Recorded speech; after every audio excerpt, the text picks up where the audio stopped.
let's get right to it. All right, so I got all of my tools ready. The door is here. Let's get started.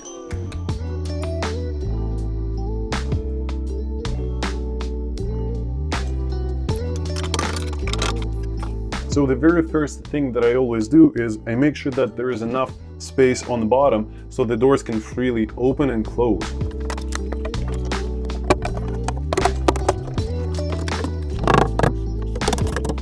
Also, during this step, I always check the rough opening.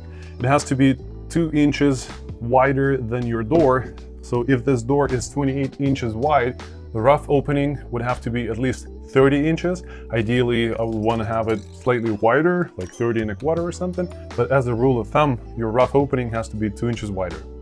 The good thing about pre-assembled doors is that you don't have to mess around with the door stops, because these jambs are door stop built into the jamb. So you don't have to install an additional piece of wood on your doors. It also has some disadvantages, but that's a whole another topic. And this is what I like to do before I start leveling the door in the opening. I shoot a few nails into the jambs on both sides so I can play with it. And I also choose the right spot for my nail to go through, because we don't want to have extra holes, so we don't have to fix them before we paint them. So here's what I usually do. I shoot my nail right into the corner there, right into the inside corner. That's going to be way easier to fix. We can quickly caulk that corner with our caulking before we paint it, and that's going to save us a lot of time. And also I like shooting my nails right below and right above my hinge, just so I leave a little bit of space for my shim to go through. We have this door fixed into place. It's time to make sure that everything is plumbed and everything is squared. This is what I have here, guys. This is the inside look. The top on the striker plate side has a big gap, and we don't really have much on this side. So it's uneven, and we gotta fix it up. Let's go ahead and fix that carpet right there.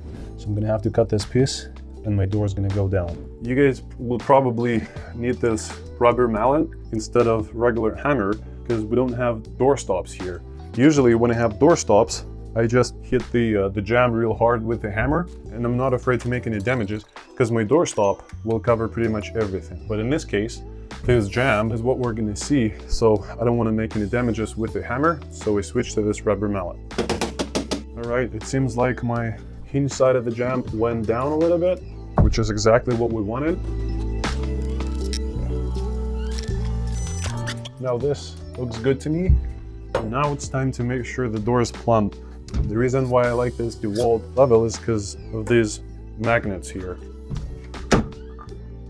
We always start from the hinge side, because this side guides the entire door. Try to do some magic here. Looks like this side is plumbed, and we're gonna go to the other side of the door, and we'll make sure that it's all square. Before I nail this side, and before I put my shims behind the hinges, I want to make sure that I have enough room all around the door from the other side. Let's go have a look. All right, so this looks pretty good to me. A little tight up here. Yeah, so I'm happy with that. And another important thing is we want to make sure that the entire door, the entire slab of the door is flush with the jamb. We also want to make sure that this gap here is nice and tight. There shouldn't be any gap. Like, it's just super, super, super tiny. All right, so this gap will be consistent because the hinges hold the door really tight and it won't go anywhere. But on the other side of the door, we want to make sure that this is straight and the gap is even. And also we want to make sure that the entire jamb is flush with the drywall, as flush as possible. Not all the walls are perfectly straight. You know, sometimes we got to do a little bit of some manipulations with the jambs in order to find that middle ground. What issues can you guys expect on this stage? When your wall is completely out of level, here's what you want to do. You basically have 4 points to play with, and these are 1, 2, point number 3, and number 4. These are the corners of the door that you want to play with. So you either pull it this way or that way, same with this, same with that, and same with that. When you achieve the best result with your drywall sticking out, when you find that middle ground, we will now go ahead and nail the hinge side, as well as the striker plate side. I'm happy with the way it looks right now. It's somewhere in the middle, nothing sticking out much. Sometimes it does on the corners, but this wall doesn't seem to be too bad. So I'll go ahead and nail my hinge side. I was supposed to make sure that I have enough room to play with my gaps, like with this gap here. I need the space here. I need a little bit of a gap here. I wanted to check if I have a little room to play with right here. Same over here. If it's super tight right there, then you won't be able to push this jamb any further in this way, and then you're screwed. So I checked this side. I do have a little bit of a gap there, so I'm good. And I'm also good right there. I have a tiny gap, which means my door will not be rubbing the door jamb. I want to tell you guys two things. If you prefer the speed and you want to be like super efficient and get it done fast, maybe you have like 10 doors to do or whatever, then I would prefer this guy to nail my hinge side with this guy. No screws at all. And second, if you think that you might need to remove the door at some point, then you might want to use the screws to attach this hinge side of the door jamb to the wall. So pretty simple. If you want speed and efficiency, you want to use this guy. If you want the door to be removable at some point, you would want to stick to screws. But when I'm using my nail gun, I just shoot the crap out of it and I'm done with it. And then I just put a little bit of caulking.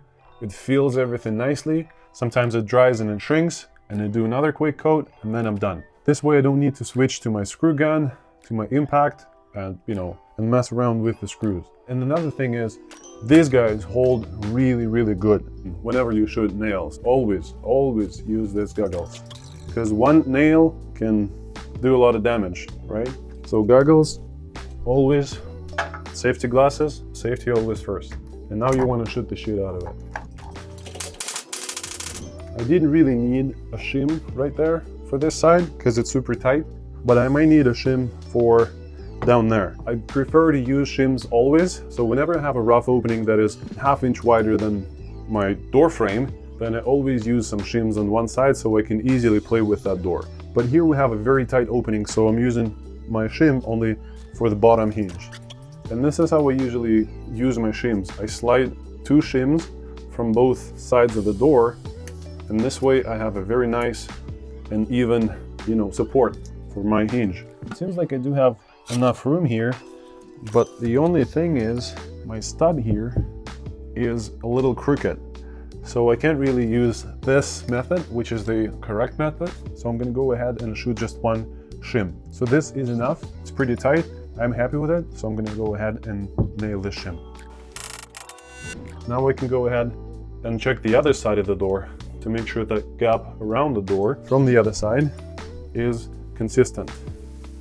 So this is the gap that I'm talking about. When I close my door, I want to make sure that this gap on the striker plate side of the jamb is nice and consistent, going from the bottom all the way to the top. And here's probably the most important thing, guys.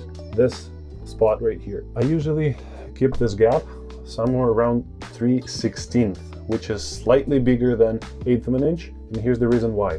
When something happens to this jamb and it gets pushed, because wood or MDF has a tendency to expand time to time, and if it does happen, or your striker plate isn't sitting tight, then you're going to be running into the issue when your door is sticking, like just doesn't close and open freely, and this is just not how it's supposed to be working.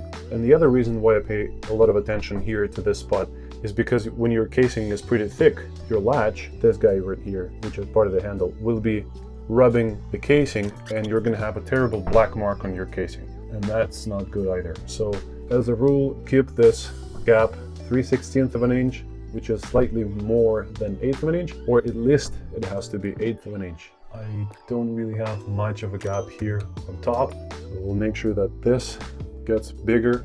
I'll probably push this side, because I have a little bit more on this side. Here's what I'm going to do. I'm going to put a shim right there. This will push the top side of the frame over to the other side.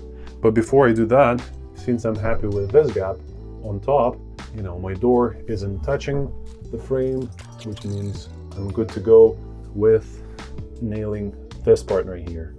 I'm gonna put a shim right there. I'll make sure that this gap is exactly what I need it to be, and then I'll nail this side. And again, before I put my shims, I always shoot a few nails, or at least one nail through here, right above and right below, or you can actually shoot it right through this mortise part. This way your nails are going to be hidden by the striker plate. But you do want to leave a tiny bit of a room for your hinge to go through. So before I put my shims in, I want to make sure that the gap is nice, and I do my manipulations with this crowbar. So actually, yeah, this is how I would do it. Make the gap a little smaller or a little bigger with my rubber mallet. Slightly more than 1/8 of an inch, which is exactly what I need. And now I'm gonna go ahead and put a shim right there and nail this spot for good.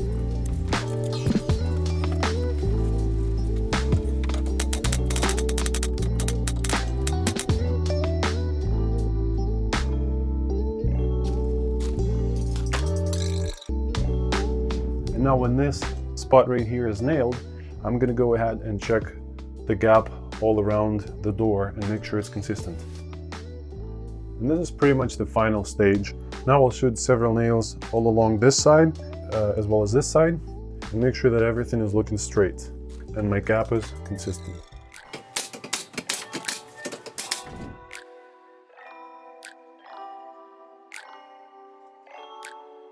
My jamb is nailed really tight by the striker plate and 2 hinges.